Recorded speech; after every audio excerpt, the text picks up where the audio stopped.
Shalom and welcome to another in our series of podcasts from Temple Beth Am, a dynamic center for conservative Judaism in Los Angeles.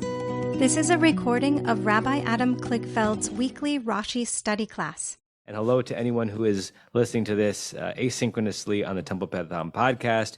Here we are, chapter 7. We finished the Rashi on verse 14.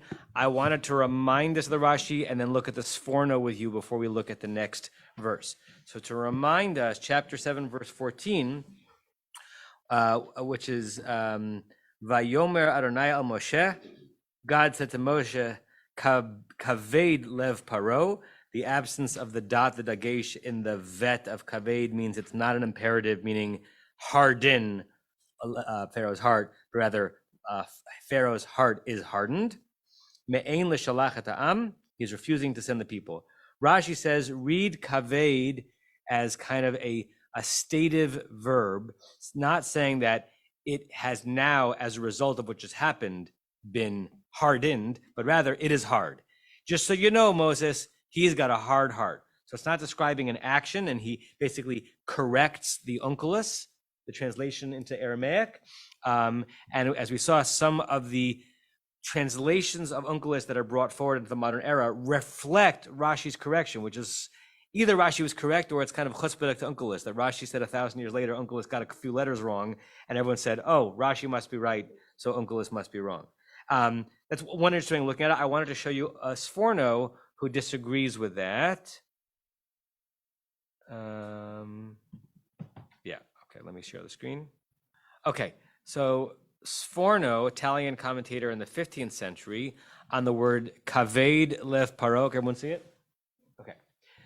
Af al pi shera'a hahevdel ben hamofet she'asitem otam. This is now Sforno saying in God's voice as God was speaking to Moshe, because God is speaking to Moshe in the verse, even though Moses, Shira'ah, that Pharaoh saw, Ha'havdel, the distinction, Havdalah, Bein Hamofet She'asitem Otam, between the amazing wonder that you did for them, which was what? To turn the rod into a snake, and then maybe even to turn the snake back into a rod, and then consume their rods, Uvein Maseh Hakshafim, and between that and the deeds of the magicians, which we saw was sort of sleight of handy, maybe it was never actually converted into a snake, maybe it was a rubber snake, even though he is recognizing that what I had you do in front of them is demonstrably different than what he did, and then there's kind of an applied ellipsis, ... It's still the case that kaved lev paro, meaning Sforno saying the impact of the verse is directly in relationship to the previous scene, right? It's his voice, his heart is remaining hard. Here comes Norm. His heart is remaining hard despite what he just saw, or maybe it's even hardened more based on what he just saw. And Rashi says, in some ways, not quite the opposite, but sort of perpendicular. This is a generalized description of Pharaoh's heart. It is a hard heart, not in response to what happened. It's just how he is. Okay? So I wanted to, since we spent so much time on Rashi last week, I wanted to show you a different way of looking at that word. Anyone else? Okay. Yes, Sue, gets microphone. It just seems odd to me that that's where Sforno picks up his comment. It's almost like he could have put it anywhere, because it doesn't entirely relate to Kabed. It's more like, Yeah, I think it seems wide. I think sometimes read Sforno's comment as a full sentence, including the words quoted from the Torah. Kaved lev paro afal pi shera'a havdel ben hamofet she'asitem.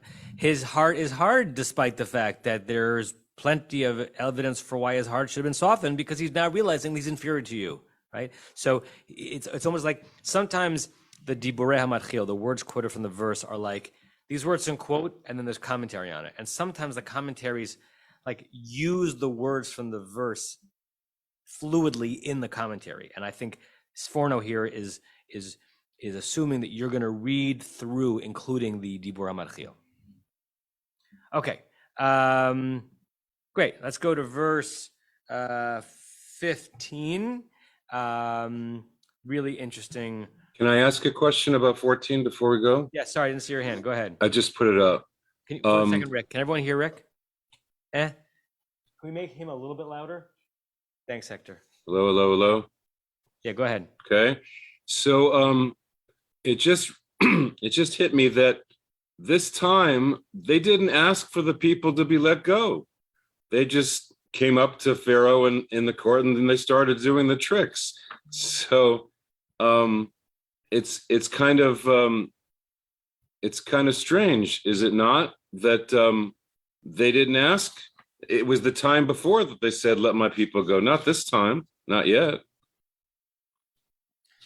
Right. It's happened and it will happen, but in this mini scene within a scene, it's just my snake is more vicious than yours. Correct. Now, soon, and by soon I mean now, it's going to get back to that. But you're right that there's like a little mini scene where there doesn't seem to be a recapitulation of the main demand of "let my people go so they can worship me in the desert." There's just a let's sword fight. Yeah, there's no greeting or anything. They just come in, right? Verse this scene starts verse 8, 9. Yep. No. Verse 10 it starts. Moses and Aaron came into Pharaoh. I mean, first of all, it's weird that they would just be let in again. They just had anyway. But go ahead. You sure now? Okay. I had the same comment last week. Joe, you said the same thing? I got an answer. Microphone. Carol, can you give me the microphone? Before I forget, because I forget every week, Hector, is there a chance in the future to get 2 other mics in this room, or do we not have enough in the building? Not right now, but in future weeks? Thanks, just because it's easier. Thank you, Hector. I made the comment at the end of last week's session, and my answer was that in verse 10, where it says, "Vayasu chen ka'asher tziva Adonai," it's saying Moses and Aaron did everything that that God said, and when they got to the point of Vayishlach Aharon et Matehu, then that's when it takes over. God, thanks for reminding us of that. I've forgotten that, Joel. Great. So that's where they said it again? That's where they... Yeah, according to Joel. Okay. Divrei Yoel. Perush Yoel. Yes. From the, I don't know if we've had it yet. Is this the first hardening? Is this the first kavod that we had here? No. We've had it already? Because I was just struck by it's the same kavod. It's the same as kavod at avicha v'et imecha. And and I'm sort of sitting here thinking, how does it, does that relate to each other? That kavod, because it's spelled the same, it's not missing anything, and there's no nekudot in the Torah anyway. Yeah.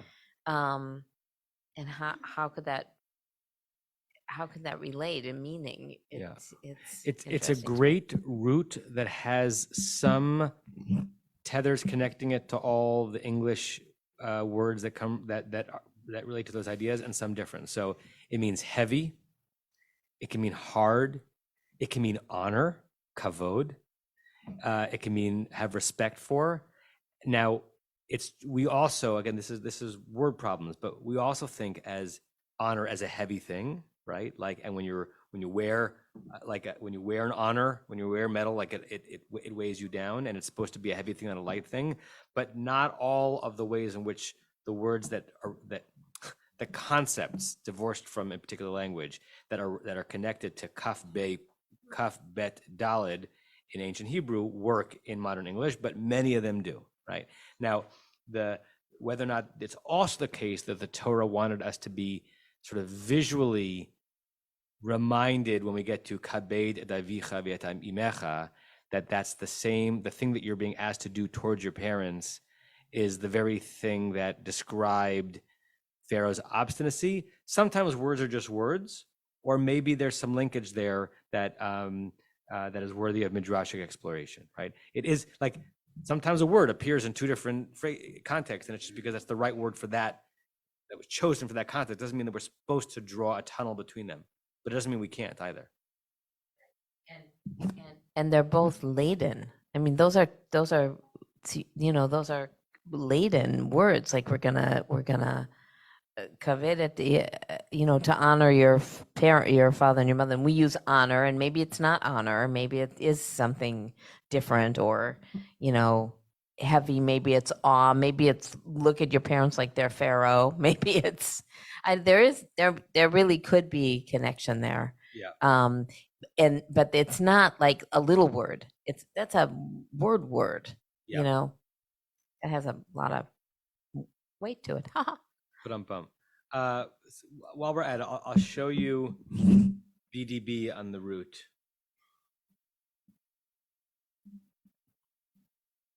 Right, so kaved, to be heavy, to be weighty, to be burdensome and honored. He just puts them all in. It's one word, right? He doesn't say there's this kaved and there's that kaved in the different roots. It's just one thing, right? The sense of honoring something or someone can be burdensome. Yeah, for the honoree or the honorer, right? Or it should be a thing of significance, right? It's not a thing. The opposite of kaved is kal, right? It's not a nothing to honor, nor is it a nothing to be burdened. Renee's hand. Well, in Everett Fox, and you may have done this already, I don't know, there's a footnote that says in the plague narrative, the root kaved, heavy, occurs 10 times, 5 times referring to Pharaoh's heart and 5 times referring to the plagues themselves, and that the later are perhaps seen as the direct outcomes of the former. That the kaved leads to the kaved. Yeah. Joel?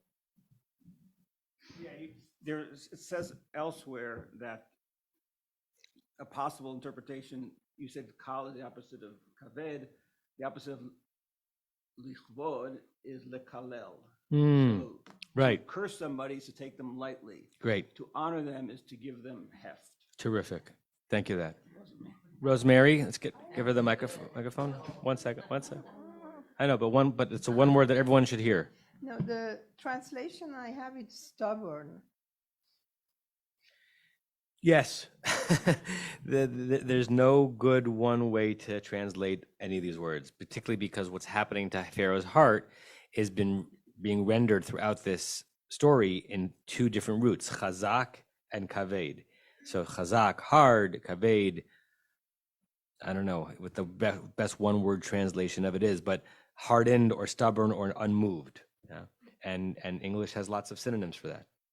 Okay, let's read verse 15 so we can move forward. Carol, do you want to read verse 15, Lech al Paro?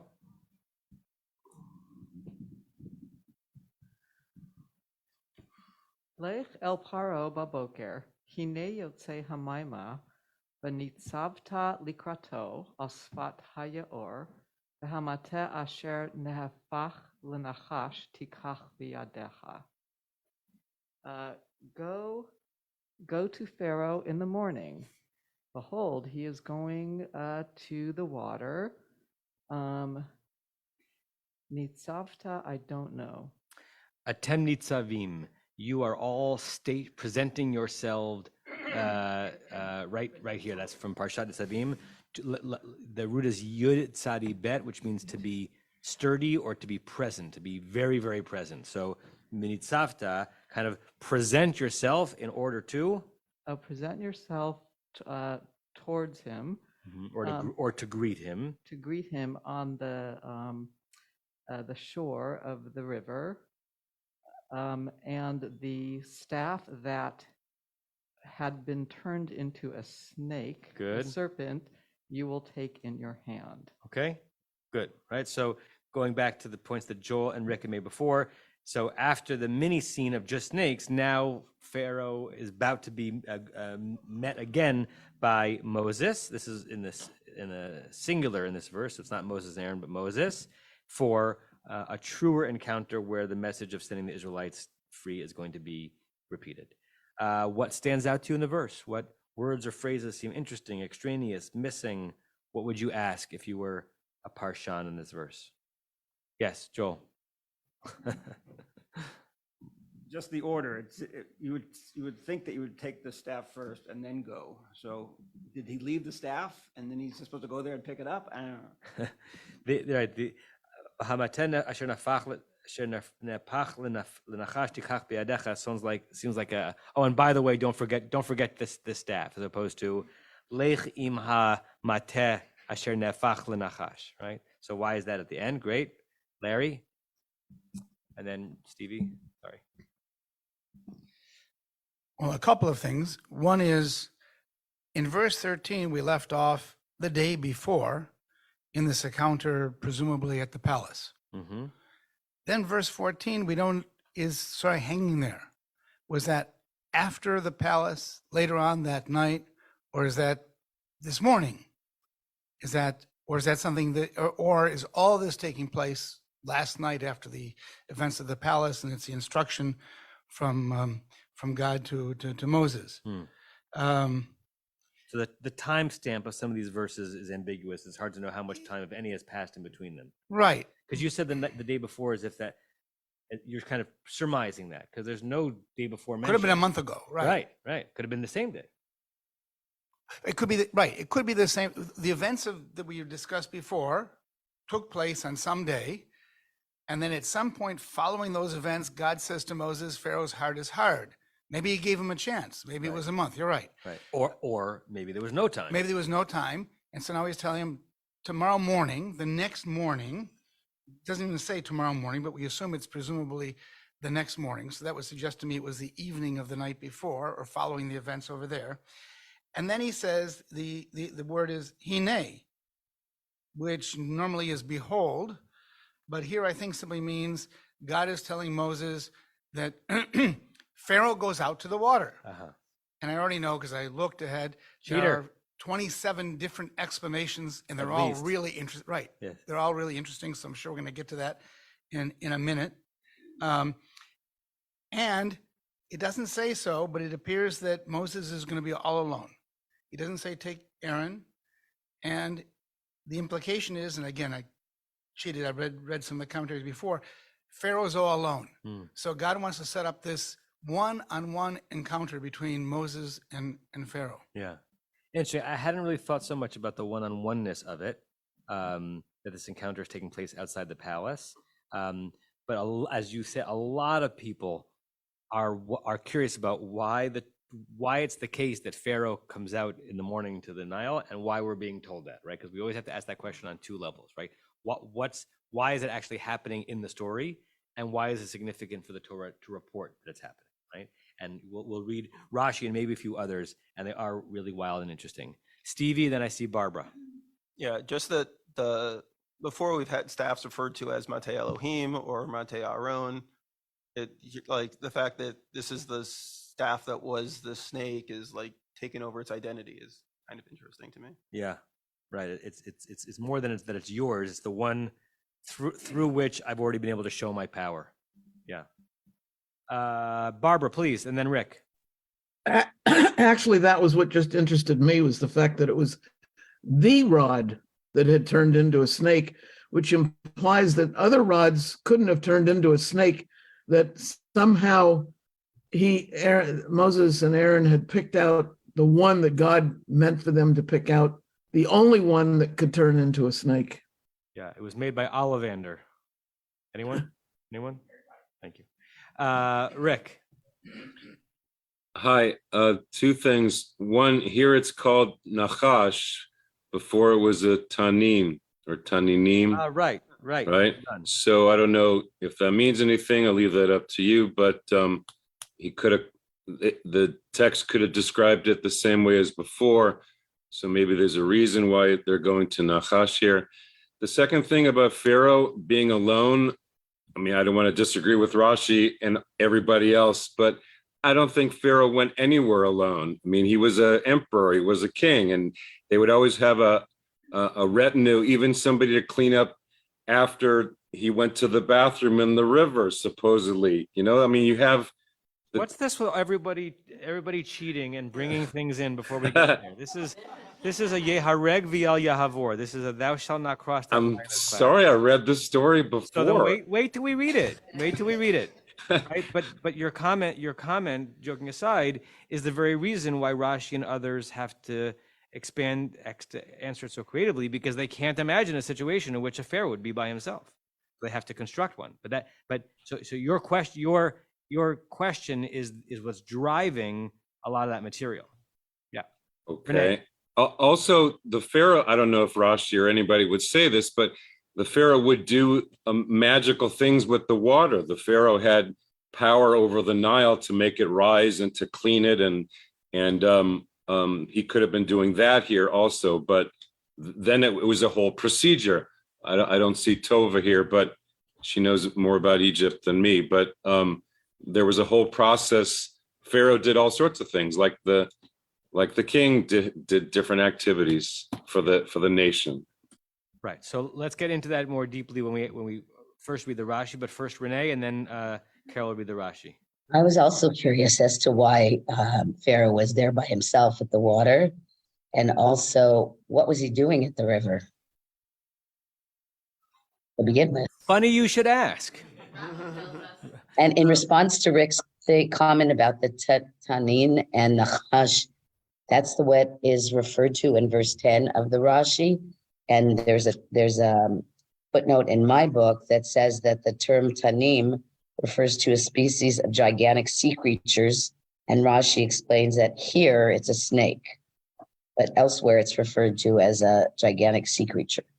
Right. So we read that Rashi on that verse, that Rashi is basically saying, you reader who sees the word Tanin, and you might be remembering the Tanin from Breshit, which is some like Leviathan creature. In this case, it just means Nachash. And that what Rick or someone else pointed out, that in our verse, it's actually turned into, the word is rendered as Nachash, not even as a Tanin that we should understand as Nachash, but as actually a Nachash. Okay. Let's go to the Rashi.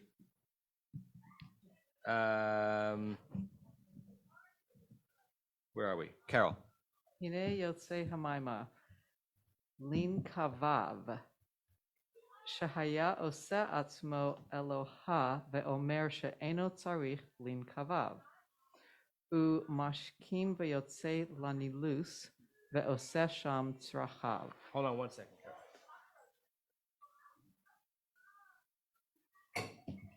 Oh, quiet.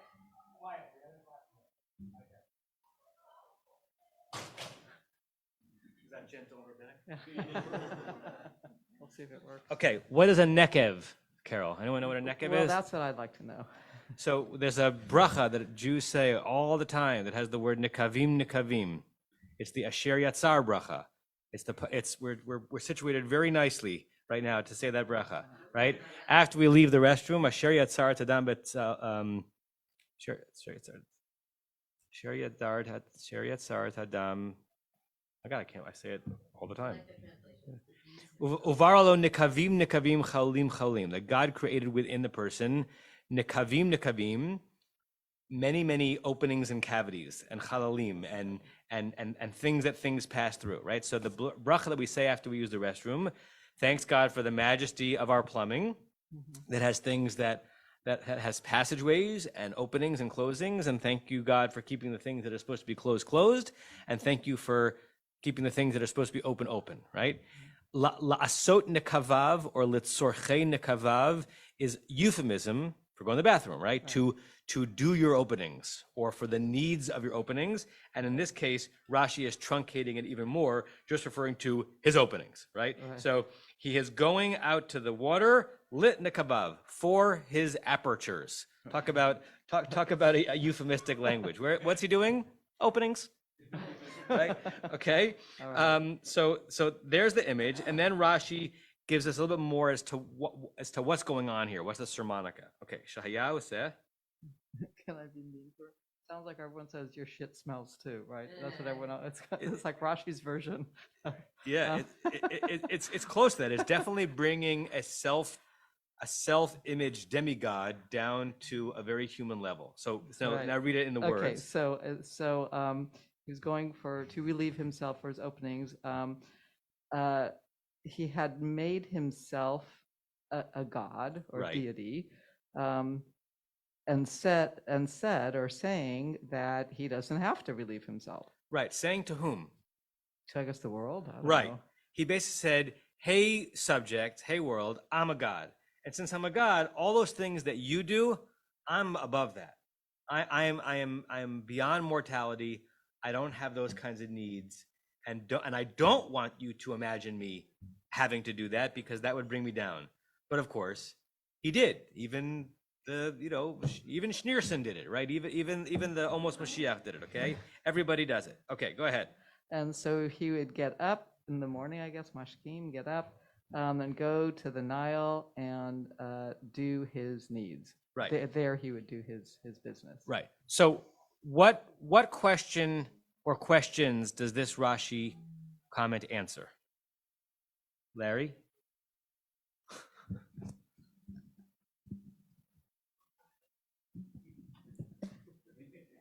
One, why Pharaoh would be alone.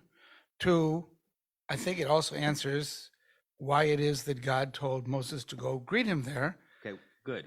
So explain the second part out. He's put him in an awkward situation. Right. It's not that he's caught him out, or there could be that he's caught him out, but he's alone. He's doing something that he doesn't want to be seen. And I'll just make a comment.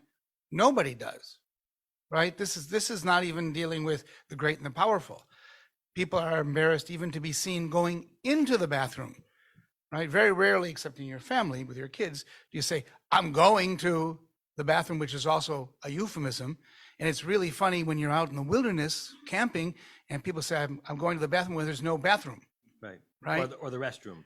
Or the rest, right. But even there's no room. If you're just going out in the woods, you Right. still say, or people say, my dog is going to the bathroom. You hear people say that. That's really weird. In any case, so all this weirdness is entailed. And this gets to what I didn't read this, but what I think is Moses is going to encounter Pharaoh in a really human interaction. Yeah. Everything stripped away. Yeah. Maybe even the clothes. Yeah. Good. There are a lot of layers to this, right? So Rashi and the Midrash see this as like a rabbit hole to dive into where there's a lot of material. We could just read right over this. Yeah, so he was by the river, and that's where Pharaoh, Moshe met him. No. The Torah is telling us a lot of things here. It's telling us that Pharaoh is a liar, that Pharaoh is embarrassed about being a liar, that Pharaoh knows he's very human, even though he's told his people that he's not, and that he has to do his things in private. And it's also telling us that that's the exact moment that God chose to send Moses to show Pharaoh representing the one who does not have a nikavav, right? Moshe is representing the one who makes the nikavim that we use, but who actually has no need to sneak out to the Nile in the morning to perform these functions, right? And it's like, what's the joke that about the God who gave the rabbi a hole in one as he was golfing on Yom Kippur, and the angels say, "Why did you reward him?" He's like, "Who's he going to tell?" Right? You can't tell that you were golfing on Yom Kippur. I didn't tell the joke right, but you get the joke. So it's also whatever emasculation or whatever encounter Pharaoh has here with Moses and God, he's going to have to hold on to himself because he can't explain to his people. He can't explain himself out of it. When I was down by the water, I was just taking a walk. All this happened, right? So there's a lot built into these words. In a second, I want to read with you the Orach Chaim, was it? Yeah, the Orach Chaim, which is an 18th century commentator, which expands a little bit on what Larry was saying connected to Rashi's comment. But anyone else around the table first? Diane? So among other things, this puts Moshe and Pharaoh on equal footing as well. Yeah. Because it's no longer king and subject, but just two guys. Two guys, right. And one of the guys having a real God behind him. Yeah. Rosemary, we'll get Rosemary a microphone. I see the entire thing a friendly approach. It's like the saying, before you go to court, try to make your peace. I can't hear her. Bring it a little closer to your microphone, yeah. I think it's the saying that it says, before you go to court, try to make peace with your adversary. God is sending Moses, if we know they are like half brothers, right? So he knew what his brother was doing every day. He goes brother to brother to see, and he shows the rod to say, this is the one in your snake. Interesting. It's too friendly. Right. I think that's mostly the the bathroom or not, but Moses knew all the actions he was doing because he was living with him. Right. So it's interesting, Rosemary, you're reading it almost the exact opposite, which is fine, thrust, right? The reading that Rashi's leading us to is to be able to lord over the one who thinks he's a lord as much as possible. And what you're saying is meeting him on his level, and maybe, if the president, if the president of Russia and the president of the United States just kind of go for a walk in the woods, maybe they're able to work things out differently than if they're doing it with their entire entourages behind them. Interesting. Elon. Given Rashi's interpretation of Pharaoh going to the river to relieve himself, is there any chance to look at this at kind of a Freudian way, and maybe the staff isn't really a staff that Moses takes into his hand? Yeah. Would you like to read it that way? So sometimes a staff is just a snake. I think is what they said. Rick. Hi. The trope also sets up the comparison. There's a Ger Shaim on Paro in 15, and then there's a Ger Shaim on Adonai in the next sentence. Just thought I'd throw that in there. Nice. Lech el Paro is 15, and then 16. Adonai. Yeah. Nice. Paro doing his things by the water, but Adonai being Adonai. Larry. So Rosemary suggests a fantastic midrash that's completely opposite of what's here. Yeah. Which is, these are two half brothers who grew up together, who went down to the water together in their previous life. Yeah. And Moses wants to get him. God tells Moses to go get him where you can relate to him. Yeah. And he says, hey, brother, what are you doing? Yeah. And Look at the staff. I've already shown you my power. Come on. Yeah. And they're having a conversation as half brothers. Yeah. Lot of possibilities. I want to show you the Orach Chaim. Orach Chaim, we've studied him occasionally. He was a fascinating commentator. He lived in Morocco and in Vienna and land of Israel. He is famous for having, Rashi's comments are often like a sentence and a half. Orach Chaim's are more paragraphy, but in eminently digestible Hebrew, as opposed to some of the medieval commentators where the Hebrew is more inscrutable. So he's clear and he's interesting. He also uses language that's kind of unique to his style. So he'll begin a commentary, and then he'll say, "I have something else to say," and he begins with "Od Yirtzeh" or "Od Yiratzeh," something like, and if you will, like from the word ratzon, it could also mean this. Everyone sees? Al derech omram zichronam lebracha, just like they, the sages of blessed memory, said in Shemot Rabbah, the pasuk on the verse from Ezekiel, li yeori ba'ani asitini, that Ezekiel imagines a pharaoh saying, li yeori, the Nile is mine, va'ani asitani, and I made it, right? This is now back to the Orach Chaim's voice. Shahaya ose atzmo Eloha. That's what Rashi said. Pharaoh basically rendered himself a god. V'haya mateh amo. He would delude, or what's the better word? He would lie to. He would make to err, like to as an error, but he would I can't think of the word. Mislead. Thank you. His people, Lomar, saying, "Ki hu machnis ve'eno motzi." Isn't it amazing? I bring things in, but I never extrude them, right? Because he's seen eating, but he's not seeing doing what eating requires you to do, eventually. V'haya yotzei bahashkama, therefore he'd go early in the morning, right? The way, if you want to go use the Pacific as a mikvah, go early. Derech nistar, in a hidden way, derech nistar mikol chai, hidden from every living person. V'haya oset srachav bi'or. This is another euphemism. He would oset srachav. He would do his needs. Right. It'd be interesting. I would think that many languages and cultures have euphemistic ways of referring to this. It's so interesting, like why that became thing that human beings are sensitive about, right? Didn't have to be that way, but it's amazing how ubiquitous it is in culture, right? Dogs are not embarrassed, and I don't think the great apes are either, but I don't know. Lezeh ba'a hashlichut mehashem lamakom genuvato u mistoro mikochai. Therefore, this messengership from God comes from this place that is sort of hidden from every person who is alive. The Amar Elav Tchilat Dvarav Hashem, and he said to him the beginnings of the words of God. Elohei ha'ivrim hu shlachani alecha. It's the God of the Hebrews that has sent me to you. Perush hodi'eni makom ata bo. So it's in the next verse, right? Just peek ahead, where in verse 16, which we'll read slowly in a second, where God says to Moses, say to Pharaoh, it is the God of the Hebrews who sent me. Or Chaim is connecting these two verses. Basically, Pharaoh is going to hear from Moses, who sent me here?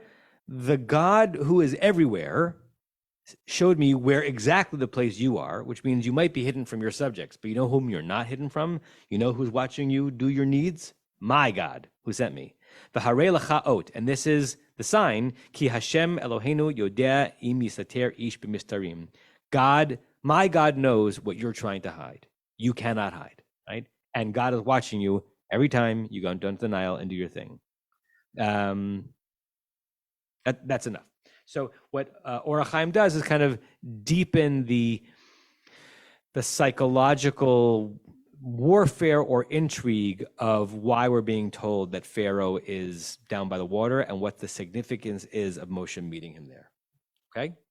And that's, I think, the only thing that Rashi says on the verse.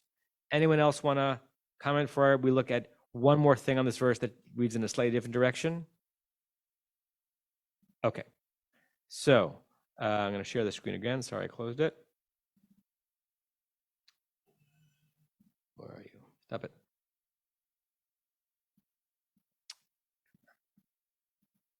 Okay.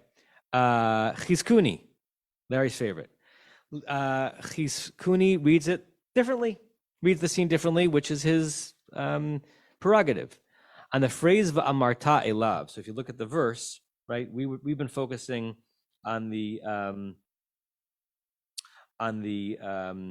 going down to the water. But at some point, God says to him, wait, is this our time? It's the next sentence. That's the next verse. Yeah, so why? Oh, we're still on 15. Sorry. Okay, so we'll hold off. Let's read the next verse first. What was this one? Yeah, okay, next verse. My bad. Okay, Stevie.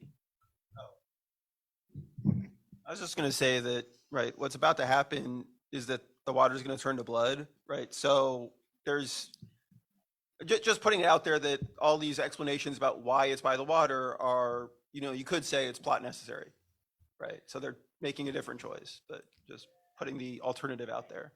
Right. Once we know, and we do know because we know the story, that the first thing that's going to happen is that the Nile is going to be struck, we could say that's the reason why. Right, but it's almost as if the Midrash allows itself to be overly curious about a detail in this verse, even though that detail is going to somewhat be resolved.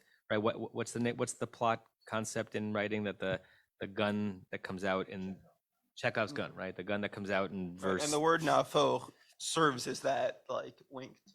Right. What's the concept that the gun that appears in Act 1 will be fired by Act 3 or something like that? Yeah. Can we just go back to Chizkuni on this verse? Back to Chizkuni on this verse. Yes, I opened up a Chizkuni bowl of worms.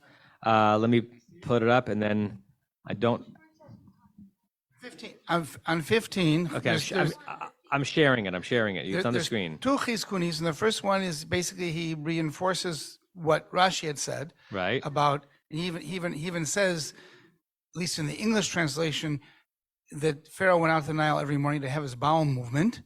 But in the second Chizkuni, which is Hine Yotzei Amaima, at the very end of it, he gives an explanation for why God wanted Moses to have this individual encounter, which I think is great psychology for for people to use in their daily lives and in their official lives is he wanted Moses to have a private talk with Pharaoh when Pharaoh wouldn't feel under pressure to show his ministers that he could stand up to Moses.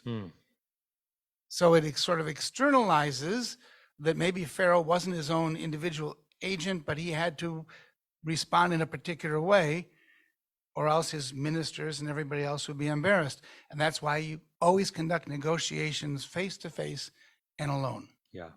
So that actually ends up somewhat combining Rashi with Rosemary, right? So there's something, it'll be both emasculating for Pharaoh, but also somewhat more effective. Yeah. Let's just look at in the original what Chizkuni says. Hineyo, it's on the screen. Is it? Hineyo tse hamaima laha'alot nilus l'raglo. So Chizkuni adds in a different reason for why Pharaoh would go down to the Nile. He believed in his own power that if he goes down to the Nile will come up to greet him, and that it'll allow the water to overflow. And that's the way that Egypt irrigated its fields, right? Not a lot of rain, but overflow of the Nile. So that's one reason. Davar acher, another explanation.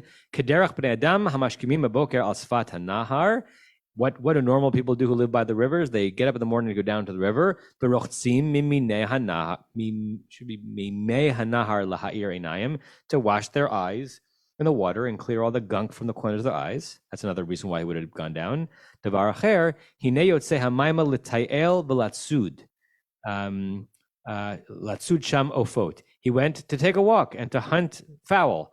Al yadei gvanin shenosei al yado kashar malachim. I'm not sure what gvanin means here. He went to trap them by means of something, like other kings would do, to go hunting for duck, whatever.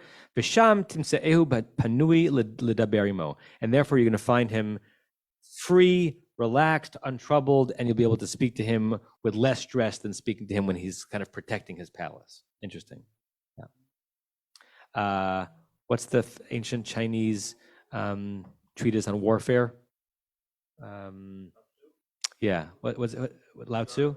The Art of War, right? Like the things that we sometimes still must learn or forget all the time about how it is that people in power should be related to and should be spoken to if you want the encounter to emerge successfully, and both to outsmart them and also to set them up for a successful negotiation. Okay, let's first. Yes, Joel. Microphone. I just want to point out the obvious, that the parallel between this scene and the scene back in chapter 2, where it says "V'terid bat paro l'rchot al yaor." Was this also? I mean, the daughter of Pharaoh is going down when she first sees Moses in the ark.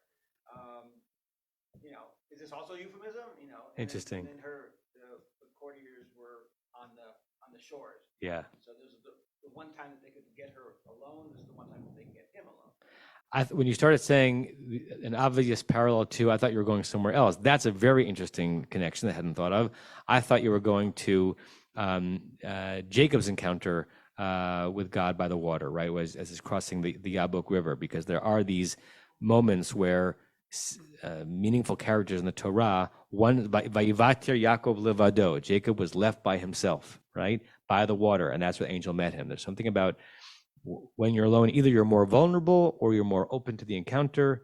So I thought you were going to connect it to that, but Tered Bat Paro is very interesting, right? And she is by herself. So what was she doing there? Maybe she had a lot of gunk in her eye. Okay, let's read verse 16. Whom have we not heard from today? Rachel, do you want to read verse 16 for us? Use the microphone, and you got to speak loud to make it get through your mask. The Amarta Alav Adonai Elohei Ha'avrim Shelahani Alecha Le'omar Shalach et Ami Ve'yav Dani, Yavdani, Yavduni. Yav what? Yavduni. Oh, thank you. Yavduni ba mabar vehine lo shemeta ad koach. Ko. Yeah. Sorry. It's okay. Right. You want to give a shot at translating some of that or read a translation? I'll read the translation. Okay. And say to him, the Lord, the God of the Hebrews, sent me to you to say, let my people go, that they may worship me in the wilderness. But you have paid no heed until now. Good. Right. Very fair translation. If we go a little bit slowly through the phrases just to give them some texture. V'amarta elav, say to him, Adonai Elohei ha'ivrim. So a 3-word moniker. Yud He Vav He, who is the God of the Ivrim, which Onkelos fascinatingly already in the 1st century translates into Yehudae. Right. It's a wonderful anachronism because there's no sense in which the people who were enslaved in Egypt had a self-identity at all of Jews. But when Onkelos is translating into Aramaic, he's translating it into the word used contemporaneously to refer to the descendants of those people, Yehudae. Okay, it also tells you very clearly that by 1st century Judea, they thought of themselves as Jews, as Judeans. Okay? Shlachani elecha, sent me to you, lemor, to say, shalach et ami, right? This is where we get the famous English phrase, let my people go.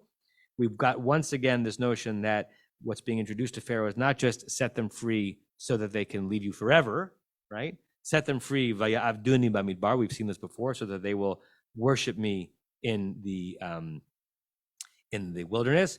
Another way that the Torah is has to be intentionally playing with the notion of Eved and Avdut, right? They are your Avadim. I want them to be my Avadim. They are serving you as slaves. I want them to serve me as servants, right? And that's why to this day, the notion of tefillah is really a synonym for avodah. Avodah in rabbinic Hebrew does not just mean work that you're doing for your job. That would be more malacha. Avodah is sacred work. V'hinei lo shamata adko. Really interesting phrase. And behold, Moses is saying to Pharaoh, where God is saying that Moses should say to Pharaoh, lo shamata, you have not heard me, ad ko. Ad means until, ko means such, right? So you have not heard me until such. Put that into what are some possibilities of putting that into reasonable English? Thus far. Any others? Until now. The problem with until now is that even though it seems to make sense in context, ko, kafhe, very rarely means now. It's very rarely a temporal, I don't know what part of speech it is. An adverb? Because they're describing a place. It's rarely talking about time. It's sometimes talking about a thing or a place, right? I want to show you some possible other translations of it. 7:15, right? No, 7:16. Okay. So, Matsuda, thus far, exactly as Stevie had said it. JPS, but you have paid no heed until now. So JPS goes right there. JPS, who knows a little bit of Hebrew and knows that ko doesn't often mean now. Here, it means now. Okay. Everett Fox, thus far, okay, which is better in terms of, I think, in English, because ko is more commonly rendered as a thus than a now. Corin, till now, thou wouldst not hear. Where's that guy that we found a couple of this guy. Until now. How does Kaplan do it? Silverman says hitherto. Hitherto. Heretofore. So far. So far. Read the whole. Give me the whole sentence. Say to him, God, Lord of the Hebrews, has sent me to you with the message, let my people leave and let them worship me in the desert. So far, you have not paid attention. Okay. and altar. Altar is the Lord, the God of the Hebrews, sent me to you, saying, "Send off my people that they may worship me in the wilderness." Wait, you need a mic? What he said is that Kaplan said until so far, and Altar says, "And you shall say to him, the Lord God of the Lord God of the Hebrews." I'm sorry, I just noticed altar has God lowercase. "The Lord God of the Hebrews sent me to you, saying, Send off my people that they may worship me in the wilderness. And look, you have not heeded me as yet." As yet, yeah, because altar is sensitive on the lowercase. That Yud He Vav He is the proper name of God, and the word Elohim, or in smichut form Elohei Ha'ivrim, is just a word to represent the notion of a deity, and therefore rendered in English it shouldn't be God. It's just the God of, right? Like if we say don't worship their gods, not that capital letters mean so much, we wouldn't say their gods, capital G. Rick.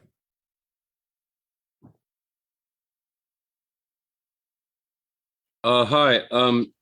Two things. Larry and I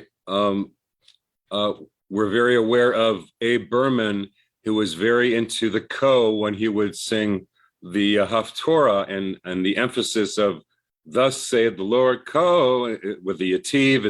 It's very common in the prophet in the Haftorah.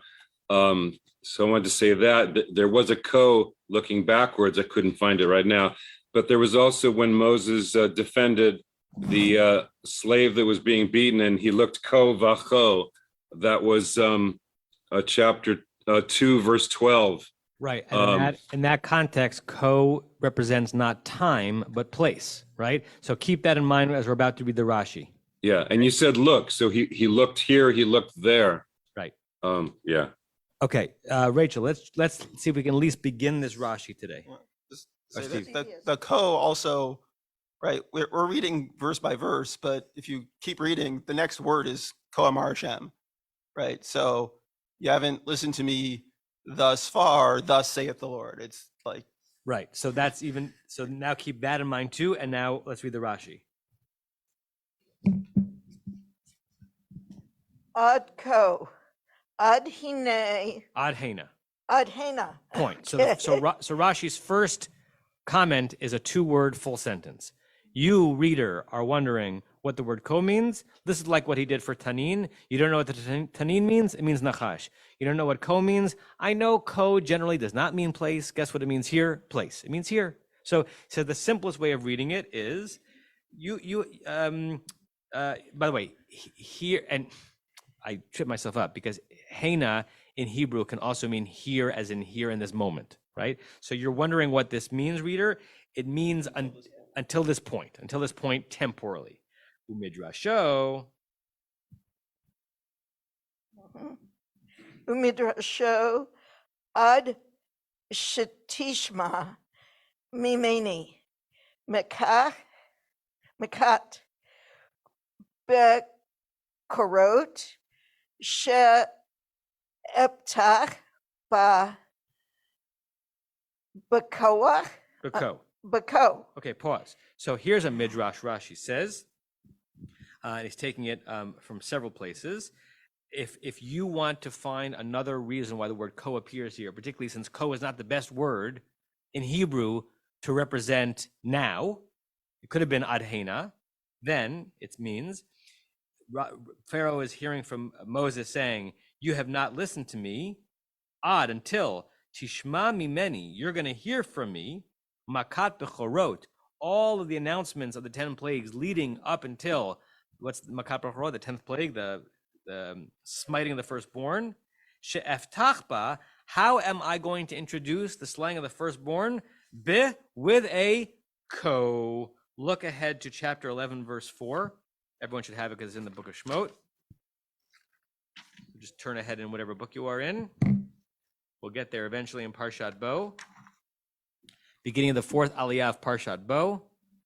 Vayomer Moshe, Moses says, this is after the plague of darkness, Ko, Abe, Amar Adonai, this is what God said, Kachatzot halayla ani yotzeh betoch Mitzrayim, in the middle of the night, I'm going to go out to Egypt, and I'm going to smite all the firstborns, right? So what Rashi says is this ko in our verse relates to that ko there. That's why the word ko is used when it could have been a different word. You're not going to listen. You haven't listened to me, and I know you're not going to listen to me until the very moment I'm going to come out to you and say another ko, and that's the ko that's going to kill your son.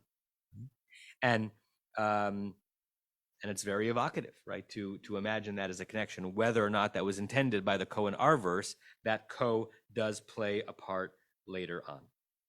Let me pause there, see if anyone has a final thought or reaction, and then we'll start with this when we meet next week. Anyone? There was just the sense when someone mentioned the ko in the plagues, I just thought heavy foreshadowing as a literary device. Absolutely, yeah, a literary and a thematic, and to reinforce a certain theological certainty that we know everything's going to happen to Pharaoh and he knows nothing. He's a pawn, we know it, and that raises the sense of the dominion of God as represented in the Torah, and also represents the very moral problems that if we know what's going to happen, then every plague up until then seems to be cruel and unusual punishment. You have been listening to another in our series of podcasts from Temple Beth Am, a dynamic center for conservative Judaism in Los Angeles.